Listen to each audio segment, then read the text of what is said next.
I'm from Colorado, and we really thought we were cowgirls. And we rode a lot when I was growing up. And Golden, Colorado, where the Coors factory is, there wasn't much of a town of Golden.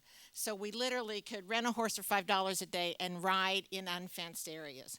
And one time we rode the horses up to the Coors factory, and they had this ceremonial hitching post out front. But we hitched our horses there, and you go in and they give you free beer. And then we got back on the horses, and my girlfriend fell off. So we never went back to Coors. Anyway, when I finished school, I moved to New York City. And I was riding my bike in the park, and I saw people riding horses in the park. And they were wearing these tight jodhpur pants that I thought were pretty silly looking, little caps, and they all had whips, but they were riding English saddle. And I'd never seen English saddle in my life. So I went and took English saddle riding lessons. And if any of you know New York, this was an old Army arsenal that was on about 68th and 5th, which is a really nice area. But this was probably from World War II. It could have been World War I. And in this place, there were these gigantic cement pillars, I suspect, holding the building up. So I was riding around and managed to jam my knee into the pillar. Tonight I got help to get up here because it's the same foot, but this time I hurt my foot, not my knee. So my right leg has always been my Achilles heel.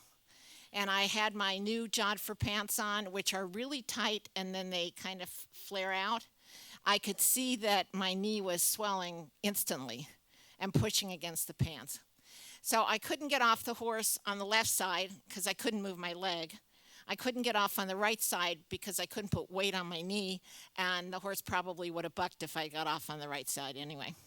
So this guy rides up next to me, and he's got on a purple suede riding suit, matching his horse's reins and blanket. And he literally called for a friend to come over and pulled me up off the horse like a crane, and just lifted me off. And the horses disappeared. I don't know where they went, but these two guys carried me to the front of the arsenal. And I now know that the guy wasn't his friend. It was like his boy who went to get the car. And he drives up in this ginormous Cadillac Eldorado with these horns on the outside that you can beep them. Big hubcaps, skirts on the car, and I realized I have just met my first pimp, and this is my first pimp mobile. So they put me in the car, and the boy rides in the back with me to keep my leg from bending, and they pull into the emergency room at the hospital where I work. And so I am carried into the emergency room by a pimp and his boy. And it's one of those things in life that you really don't want to explain anything because everybody was so shocked. Anyhow, they took a picture of my knee and decided to take a picture of my hip too. And this was the day everybody was on birth control pills. So nobody knew which girls were loose because they're taking pills. I couldn't take the pills. So the IUD in my uterus came out as a neon light on the x-ray of my hip.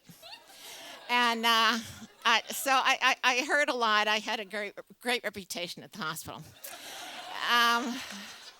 A couple of years ago, I went back to New York City. I went to the same Army Arsenal building, which has been completely redone, and they do art shows in it now. And as beautiful as this building is today, as soon as I opened that door, all I could smell was hay and horse shit. Peace out. Thank you.